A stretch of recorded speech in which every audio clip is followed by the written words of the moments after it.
आप देख रहे हैं वन इंडिया वन वर्ल्ड। आज हम बात करेंगे एक ऐसे विषय की जो आने वाले वर्षों में हर भारतीयों की जिंदगी बदल सकता है। तो क्या अगले 10 साल में भारत पूरी तरह डिजिटल बन जाएगा? क्या स्कूल, अस्पताल, खेती, नौकरी, बैंकिंग और सरकारी सेवाएं सब कुछ मोबाइल से होने लगेगा? और सबसे बड़ा सवाल, क्या यह बदलाव हर भारतीय के लिए अवसर लेकर आएगा या नई चुनौतियां भी पैदा करेगा? आइए इसे हम लोग आसान भाषा में समझते हैं। अगर आप अभी तक आपने one India one world channel को सब्सक्राइब नहीं किया है, तो जल्द से जल्द वन इंडिया वन वर्ल्ड को सब्सक्राइब करें और बेल आइकन दबाना ना भूलें। पहला है डिजिटल इंडिया क्या है? डिजिटल इंडिया का मतलब सिर्फ इंटरनेट चलाना नहीं है।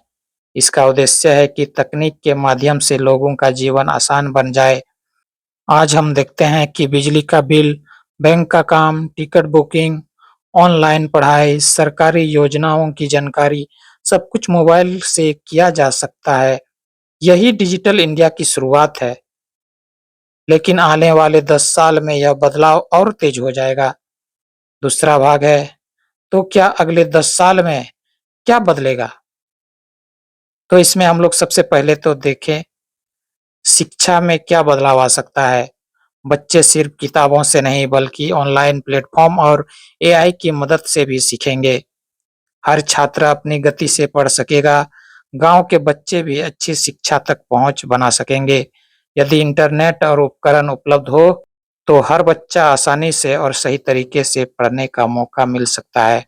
क्या स्वास्थ्य में भी हम लोगों को आसानी हो जाएगा? डॉक्टर से वीडियो कॉल पर सलाह लेना और डिजिटल मेडिकल रिकॉर्ड रखना सामान्य बात हो सकती है। दूर-दराज क्षेत्रों के लोगों को भी विशेषज्ञ डॉक्टरों तक पहुंचना आसान हो सकती है। इसके साथ में अगर हम लोग देखें, तो किसानों के लिए भी बहुत सारा अपॉर्चुनिटी है। किसानों को मौसम, बाजार भाव और फसल संबंधी जानकारी मोबाइल पर जल्दी मिल सकती है। नई तकनीकी खेती और अधिक वैज्ञानिक और लाभदायक बनाने में मदद कर सकती है। और इसके साथ-साथ में सबसे बड़ा और मूल, नौकरी, जॉब्स, नई नौकरियां बढ़ेंगी। चौथा है नौकरी, नई नौकरियां बनेगी।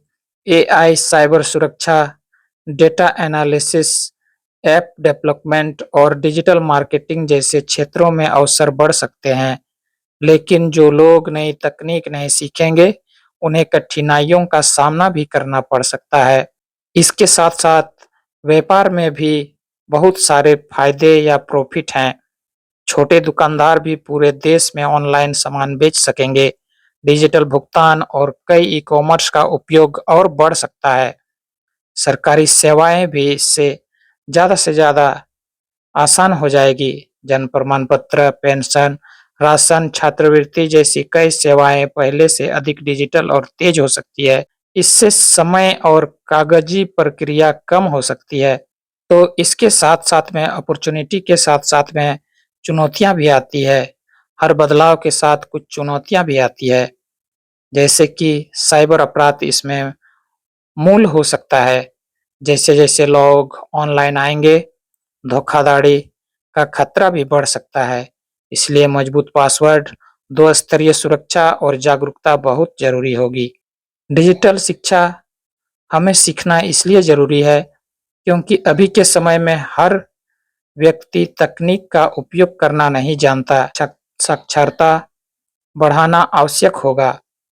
रोजगार में बदलाव आएँगे, कुछ पारंपरिक नौकरियां कम हो सकती है, जबकि कई कौशलों की मांग बढ़ेगी।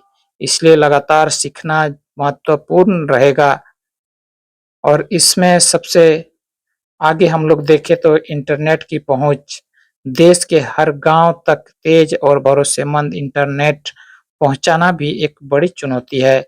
अभी तक अगर हम लोग देखें तो बहुत सारे ऐसे गांव हैं अभी भी हमारे भारत देश में, जहां की बिजली, इंटरनेट का सुविधा नहीं पहुंच पा रहा है या सरकार की सेवाएं का लाभ उन लोगों तक नहीं पहुंच पाती है। अगला हम लोग देखें और समझने की कोशिश करें तो युवाओं के लिए ये सबसे बड़ा अवसर है। यदि भारत के युवा आज से नई तकनीक की सीखना शुरू करें, तो आने वाले वर्षों में उनके लिए कई अवसर बन सकते हैं। सीखने योग्य कौशल जिन्हें अभी के बच्चे को ध्यान लगा करके सीखना बहुत ही ज़रूरी है। इसमें सबसे पहले आता है आर्टिफ़िशियल इंटेलिजेंट जिसे हम लोग एआई बोलते हैं, फिर digital marketing, graphic designing, video editing, programming, cyber सुरक्षा, डेटा एनालिटिक्स। जो लोग सीखते रहेंगे, उनके लिए भविष्य में अधिक अवसर हो सकते हैं। तो दोस्तों, डिजिटल इंडिया सिर्फ सरकार की योजना नहीं, यह एक ऐसा परिवर्तन है जिसमें हर नागरिक की भूमिका है। तकनीक अपने आप अच्छी या बुरी नहीं होती, उसका उद्देश्य उसे उपयोगी बनाता है।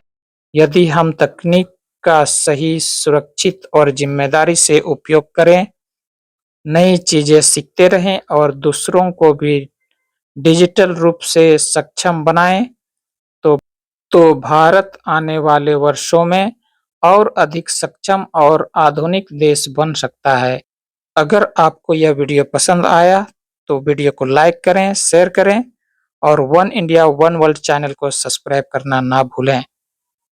कमेंट में बताएं कि आपके अनुसार अगले 10 साल में भारत की सबसे बड़ी डिजिटल बदलाव क्या हो सकता है या क्या होगा। मिलते हैं नए वीडियो में नया अंदाज और नया अनुभव के साथ। धन्यवाद। जय हिंद।